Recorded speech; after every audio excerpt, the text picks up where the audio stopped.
Alors quelles sont les 4 stratégies globales que vous devez définir à chaque domaine d'activité stratégique d'une entreprise? Donc chaque entreprise a le choix bien sûr à opter pour telle ou telle stratégie, ça dépend de ses souhaits, ça dépend de ce qu'elle veut faire. Donc vous avez les 4 stratégies, la spécialisation, la diversification, l'intégration et l'externalisation. Donc on va commencer déjà par ce qu'on appelle par les 2 principales stratégies, donc spécialisation, diversification. Donc on a ce qu'on appelle la matrice de la diversification, ça il faut que vous l'entouriez en rouge vraiment vif, parce que Igor Antsov, vous allez le sortir, ça c'est sûr et certain, pour la matrice de la diversification. Donc tout simplement, la diversification, elle est là, hein, elle est dans ce carré-là. Donc on considère qu'il y a diversification lorsque l'entreprise se lance dans la conception d'un nouveau produit sur un nouveau marché. Ça veut dire quoi? Ça veut dire que les 3 autres cas, c'est de la spécialisation. Je vais prendre un exemple. Lorsque une entreprise se spécialise sur un produit en particulier et sur un marché en particulier, c'est vraiment une stratégie justement de pénétration de marché, c'est une stratégie de spécialisation pure et dure. Après, l'entreprise, elle a un certain marché et elle veut développer un nouveau produit. Donc c'est ce qu'on appelle une stratégie de développement de produit. Mais ça reste quand même de la spécialisation parce que vous restez sur votre même marché.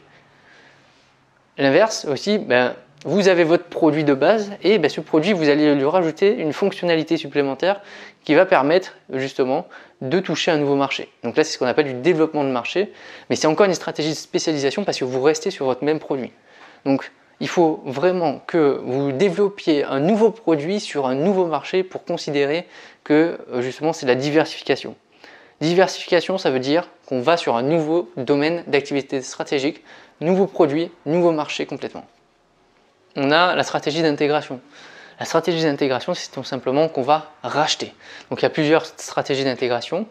Donc voilà, j'ai fait un graphique qui permet justement de bien savoir quelles sont les différentes stratégies d'intégration. On a une première division, donc verticale ou horizontale.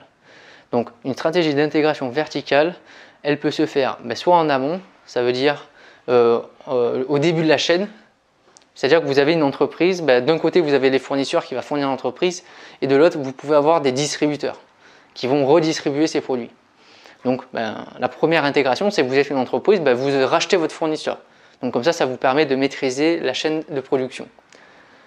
Ça c'est l'intégration verticale en amont. Après vous pouvez faire une intégration verticale en aval. C'est-à-dire que vous êtes une entreprise, vous êtes un grossiste, vous êtes l'intermédiaire, vous allez racheter votre distributeur, donc ça va vous permettre de maîtriser la partie marketing, la partie vente et distribution de votre produit. Et la troisième possibilité, bien sûr, c'est vous rachetez les deux.